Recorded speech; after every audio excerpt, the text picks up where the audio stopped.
ये भारत का संविधान है मान्यवर, और इस भारत के संविधान के तहत 69वें संशोधन के तहत दिल्ली की विधानसभा मिली और उस 69वें संशोधन में आर्टिकल 239A का क्लॉज 6 साफ तौर पे कहता है कि दिल्ली का मंत्रिपरिषद, सरकार का मंत्रिपरिषद दिल्ली की विधानसभा के प्रति उत्तरदायी होगा। यह संविधान कह रहा है, हम नहीं कह रहे मान्यवर। यह देश का संविधान, भारत का संविधान, बाबा साहब का संविधान कह रहा है मान्यवर। और आपने उस संविधान में संशोधन कर दिया बगैर किसी कॉन्स्टिट्यूशनल अमेंडमेंट बिल के। आप एक गैर कानूनी, गैर संवैधानिक बिल लाकर आप इस देश के संविधान को तार-तार कर रहे हैं। आप भारत की आत्मा को तार-तार कर रहे हैं।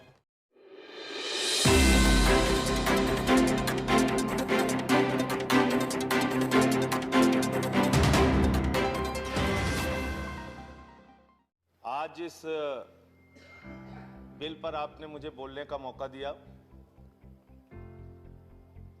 अभी मैं सत्ता पक्ष के लोगों को सुन रहा था। सिंघवी साहब ने बताया कि कैसे ये कानून सुप्रीम कोर्ट के संविधान पीठ के फैसले के खिलाफ है, कैसे ये कानून हिंदुस्तान के संविधान के खिलाफ है, कैसे ये कानून इस देश के लोकतंत्र के खिलाफ है, कैसे ये कानून एक चुनी हुई सरकार के खिलाफ है। और जिस प्रकार से द्रौपदी का चीरहरण राज्यसभा के अंदर धृतराष्ट्र के सामने हुआ था, आज इस सभा के अंदर संविधान का चीरहरण हो रहा है मान्यवर। और मैं आपको बताना चाहता हूं, यह भारत का संविधान है मान्यवर, और इस भारत के संविधान के तहत 69वें संशोधन के तहत दिल्ली की विधानसभा मिली और उस 69वें संशोधन में आर्टिकल 239A का क्लॉज 6 साफ तौर पे कहता है कि दिल्ली का मंत्रिपरिषद, सरकार का मंत्रिपरिषद दिल्ली की विधानसभा के प्रति उत्तरदायी होगा। यह संविधान कह रहा है, हम नहीं कह रहे मान्यवर। यह देश का संविधान, भारत का संविधान, बाबा साहब का संविधान कह रहा है मान्यवर। और आपने उस संविधान में संशोधन कर दिया बगैर किसी कॉन्स्टिट्यूशनल अमेंडमेंट बिल के। आप एक गैर कानूनी, गैर संवैधानिक बिल लाकर आप इस देश के संविधान को तार-तार कर रहे हैं। आप भारत की आत्मा को तार-तार कर रहे हैं मान्यवर। दिल्ली के 2 करोड़ लोगों ने एक सरकार को चुना। मैं आपके माध्यम से इस सरकार से पूछना चाहता हूं, हमारा अपराध क्या है? आज आप बताइए।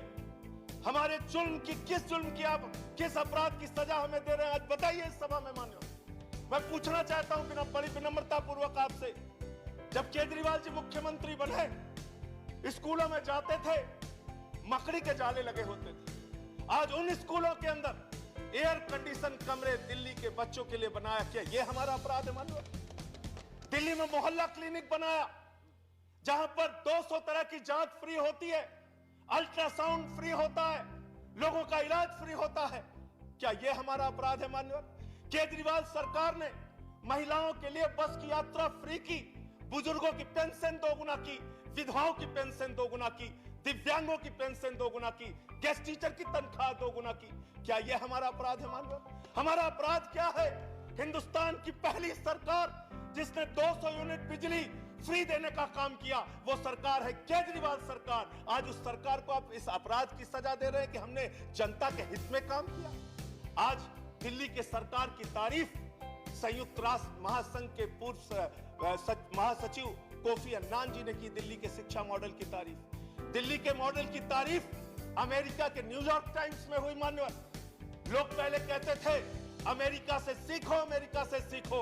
आज अमेरिका वाला कह रहा है केजरीवाल से सीखो, दिल्ली सरकार से सीखो, आम आदमी पार्टी से सीखो। ऐसी सरकार, ये हंसी सर, ये हंसी याद रखिएगा सर, ऐसे हंसते जब अत्याचार होता है, अन्याय होता है, तो रावण हंसता है। No comments. ये रावण की हंसी है, याद रखिएगा मान्यवर। इस सभा के अंदर अन्याय होता है, अत्याचार होता है, तो दुर्योधन हंसता है, कौरव हंसते हैं।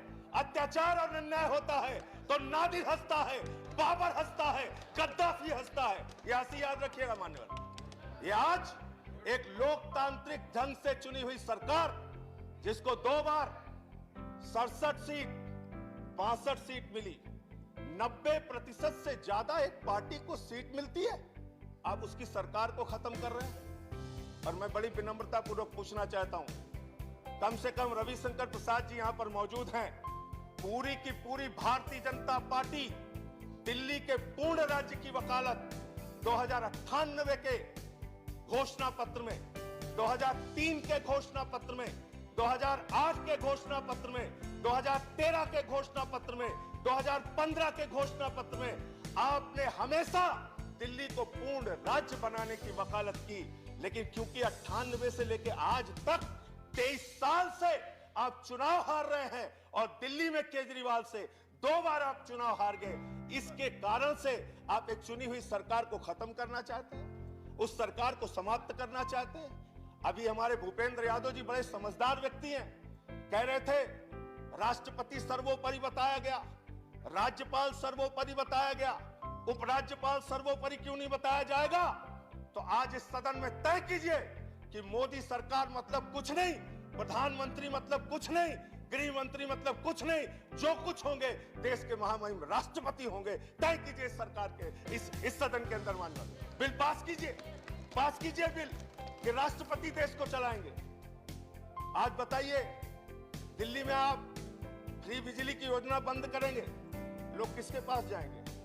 एलजी के पास कि मुख्यमंत्री के पास? लोगों ने वोट किसको दिया, दिल्ली की सरकार को कि एलजी को? आपने लिख दिया गवर्नमेंट मींस एलजी, सरकार मींस एलजी। देश के सुप्रीम कोर्ट के संविधान पीठ ने, जिससे बड़ी कोई अदालत नहीं हो सकती, उस अदालत ने कहा, मान्यवर साफ तौर पे कहा, 3 विषयों को छोड़कर बाकी सारे के सारे विषय दिल्ली के चुनी हुई सरकार के पास होंगे। आप देश के सुप्रीम कोर्ट के संविधान पीठ को नहीं मानते, आप भारत के संविधान को नहीं मानते, आप लोकतंत्र को नहीं मानते, आप एक चुनी हुई सरकार का आज गला घोट रहे हैं। लेकिन याद रखिएगा, ये लोकतंत्र है, यहां जनता मालिक होती है। जनता जब चाहे जिसको अर्श पे पहुंचा दे, जनता जब चाहे जिसको फर्श पे पहुंचा दे। आप जो ये काम कर रहे हैं, आने वाले दिनों में इस अपराध के लिए दिल्ली की जनता और देश की जनता आपको माफ नहीं करेगी। आज मैं सिर्फ इतना कहना चाहता हूं मान्यवर, दिल्ली के अंदर केजरीवाल सरकार को क्यों बर्खास्त करने की, ये बर्खास्त मैं मानता हूं, चुनाव का कोई मतलब नहीं रह गया, सरकार को आपने खत्म कर दिया। आज क्यों किया गया ये? इसके पीछे सबसे बड़ा कारण, जब दिल्ली में किसान आए और उनको जेल में डालने के लिए आपने 9 स्टेडियम मांगा, केजरीवाल ने कहा हम ऐसा ऑर्डर फाड़ के फेंक देंगे, हम अपने अन्नदाता को जेल में नहीं डाल सकते।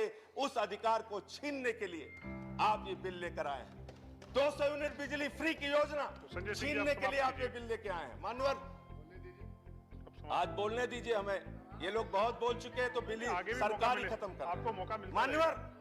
मान्यवर, दिल्ली में फ्री बिजली की योजना को खत्म करने के लिए, फ्री शिक्षा की योजना को खत्म करने के लिए, फ्री पानी की योजना को खत्म करने के लिए, मोहल्ला क्लिनिक की योजना को खत्म करने के लिए, दिल्ली की जनता के अधिकारों को छीनने के लिए ये गैर संवैधानिक, गैर लोकतांत्रिक बिल लाया गया है और इसका हम विरोध करते हैं।